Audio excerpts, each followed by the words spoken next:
Hi guys, it's Jakiria again, back with another video as promised. So this is video number 4. If you don't know who I am, if you haven't watched any of my videos, please sure to click my channel below and make sure you click the subscribe button. And be sure to follow along the IT journey. So today I thought that we'd go ahead and dive deeper into the Azure platform I was mentioning on the previous video. I want to go ahead and compare how the cloud environment may look, or what its counterparts would be on the on-prem side, and give a brief overview of that, and then just keep building from there. So let's get started.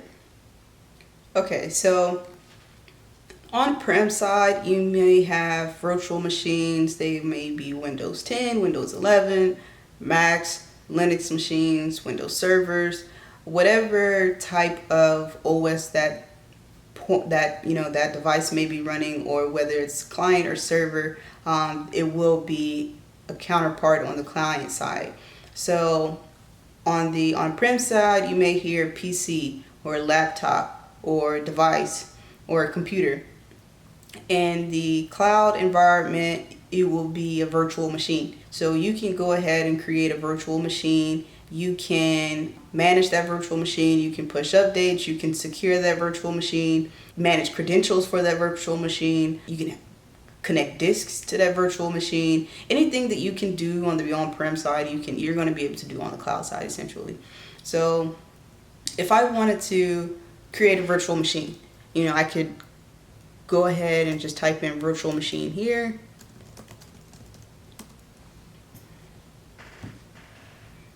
I'd create it. I have the choice of an Azure virtual machine, a virtual machine with the preset configuration, meaning a configuration with configurations that are already set, a virtual machine scale set, which allows for virtual machines to be created based on performance and based on the need, the elasticity for resources. So say I'm running something and it's requiring a lot of power, it's getting a lot of users, it's getting a lot of usage, I will create additional virtual machines to be able to scale with the usage. Or I could just create different virtual machines and things of that nature. But okay, just for purposes of this video, we'll just do Azure virtual machine.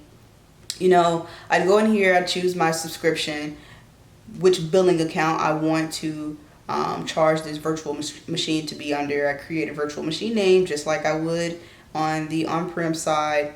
Over here, at on-prem, that location is that location. You're not going to be able to get up and move unless you do a full-blown migration, and that, weeks, months, years at a time. But in a virtual environment, in a cloud environment, I can set up my region and I can place that virtual machine anywhere in the world I wanted to. Well, essentially not anywhere in the world, just where there are Azure data centers at. I can set up my virtual machine there. I can choose the image I want to configure for that virtual machine. Like I said, I can run a 2019 data center, I can run a Ubuntu server, I can run Debian, I can run a Windows 2002 data center. So anything that I want to create here, I can create the size, I can manage the size. So on-prem, you're going to be ordering all of that stuff. You're going to be really just diving deep into what you need to run on that virtual machine, the purpose of that virtual machine. You're going to consider business continuity for that virtual machine. So the size would be dependent upon what you're going to be running, what you're going to be using, what data is going to be retained there, whether that's for a short or long period of time. I can control the size of it, and I can control how much memory and CPUs I want to run. So if I'm running a web server, I'm probably not going to put one CPU on that web server, because it's going to be really slow. I'm getting a lot of requests in a web server. I'm probably going to want something with 2, preferably 4 CPUs, depending on the amount of traffic I'm getting at that web server. So like I said, you can go in here and create a virtual machine, and the counterpart of that would be a server, on-prem. When I say on-prem as well, I mean on premises, meaning on location at that site physically. So yeah, those are virtual machines. All right, so networks. So what are networks comprised of? They're network devices, switches, routers, hubs, load balancers, firewalls, things of that nature. So in an on-prem environment, you would have all of these devices maybe spread out, maybe in one particular room, maybe in one big data center, maybe in one small closet. But that would essentially be the network. So on-prem, at your location, that's your stuff, that's your infrastructure, that's your environment. When you're in the cloud, it's Azure, it's Microsoft's environment, so it's their data center. You're basically just renting that space. So you have a virtual network, and you have devices that aren't managed by you, that you can't access, but is available to you to configure as you need it. So a virtual network would comprise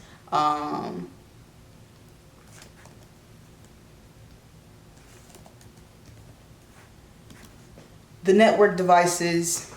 You would have network security group, maybe a subnet, public or private IP configured in that virtual network. And like I said, you don't have access to any of that. It's really just plug and play for you in Azure. You need to know what your IP address is. You need to know what protocols you're going to be using. You need to know how to secure your network. You need to know what requirements your security team is going to require. You need to decide if you want latency or how much latency. Once you have that information, you're going to plug that into Azure. When you're on the on-prem side, all of that is what you're going to be considering as well, in addition to you managing that infrastructure, you managing those network devices. So if anything happens with that switch port, and something will happen with that switch port, you will be the one to troubleshoot that, take care of it, or you're going to assign somebody to do it, or it's going to be taking place on site, and that's going to be your responsibility. But with Azure, it's all virtual, it's all Microsoft's responsibility, and that's that shared responsibility, that shared agreement that you're agreeing to when you become an Azure customer. I mentioned network security groups, and I mentioned network interfaces. So NICs, network interface cards, will ultimately decide if something is allowed to come through or if it's denied and rejected.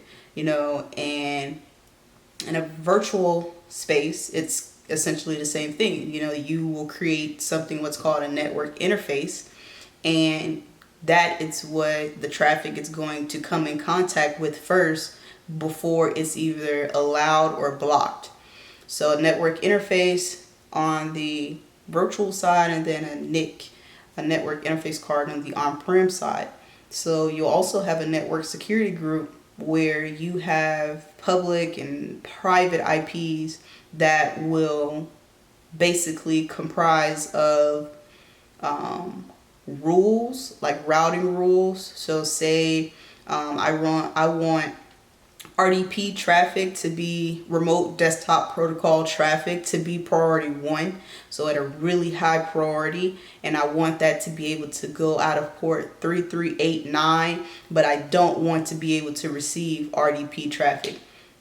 That is all defined in that network security group. I know I probably said a mouthful there, but that's the point of a network security group, to take all of those elements, comprise it into a rule, and protect the network in a secure fashion. On the on-prem side, you may have something like a firewall, protecting you, and you will have that in a cloud environment as well. You can have a firewall. You can have that virtualized or software-based firewall. It doesn't have to be on-prem, but you're probably going to have a firewall on-prem as well. So those counterparts, will traverse either on-prem or cloud. All right, let's see what's next. I covered the IPs. You can bring in your own IPs, and you can have IPs automatically assigned. So if it's a public IP, you don't have that IP anymore once it's left from that virtual machine. Once it's powered down, that IP is giving up to the next customer to be able to use. But this is the public IP address. So this is what's attached to that server, and how my router or Microsoft's router, or that network devices know where to send my data, this IP address. You would configure this most likely in on the server itself, or a router for the public IP. Maybe you're entering that in the routing table. But I'm bringing this up because it's kind of interesting in a way where all of those manual tasks that you would be responsible for in the on-prem environment is just plug and play here. It's a GUI version that's, I think, easily digestible here. As long as you have the parts and the components, you can make something, essentially. When you're in these environments, you're going to want logs. In an on-prem environment, you're probably going to have a Siem solution that ingests logs and stores those logs, whether that's in a SQL database or some type of database. You're going to need to be able to store those logs. So in Azure, there's a Siem solution. You don't have to use the Siem solution. You can integrate your own Siem solution, or you can use another Siem solution. But that Siem solution is Sentinel. And Sentinel is a Siem and a SOAR solution. So it's responsible for event management, and it also has capabilities for SOAR. So response and remediation. So if you create a Sentinel workspace, you're able to ingest all of those logs, whether that be sign-in logs, whether that be virtual machine logs, activity logs, security logs, any type of log, you're able to ingest that with Sentinel. You may have a different Siem solution on the on-prem side, whatever your network, your organization may deal with, or whatever they're using, but Azure, it's Sentinel. You're able to store these logs in the Logs Analytics workspace, and you create storage accounts over in Azure. You can store those logs, and whether that be in a blob storage, file sync, Event Hub, the Logs Analytics workspace I mentioned. These are places where logs get stored, things get stored. So I mentioned, you can have all of this stuff, and it's like it's a GUI version. Like, as long as you can know what this is on the on-prem side, it makes it so much easier to understand on the cloud side. You choose where you want your storage account to be set up at. You name a storage account, you choose where you want it to be set up at. Networking requirements to be able to get to that storage account, because you don't want anything and everything to be able to get to the storage account. So yeah, you may have a backup server on the on-prem side. You'll have a server dedicated specifically for backups, and that's where you may want to have your virtual machine snapshots or different logs from different databases, just anything that you want to retain for a very long time. You may have a backup server on the on-prem side, or an isolated environment where archives are sent to. But here you can use Azure Backup and configure it to automatically back up from your resources. You can use it to configure your backup requirements. And it not be over here and over there and over there and over there. Like, I'm literally typing this stuff into Azure right now. I'm typing the resources because I know what the resources are called. I know the point of everything, but I can type these resources into Azure and create them as I go. And I don't have to do it from downstairs or upstairs or at the Madrid location. I can just do it here in one centralized portal. And that's what I really like about the cloud environment. That's why I prefer the cloud environment. But it's important to know the basics of on-prem and the foundation before you get into the cloud. All right, so let's move on. So when you're having a lot of traffic go to these network devices, maybe you don't want to get attacked by like a DDoS attack. A DDoS attack. I'll actually say what a DDoS attack is for a later video, but you may want a load balancer to help with the DDoS attacks. And you can have a load balancer on-prem side, and you can have a load balancer in Azure's environment as well. You can have a load balancer specifically for that particular resource or for a resource group. Or you can really just get down to the details of what loads you're trying to balance, and get it down to the finest grain.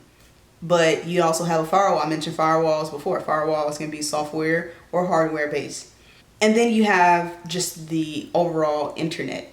So Azure offers services whereas though the data would only travel on Microsoft's networks, and it allows for faster performance, low latency, and you can be sure that your data is going to be protected. It's not traveling over the public internet and getting to where it needs to go. It's traveling specifically over Microsoft private, networks.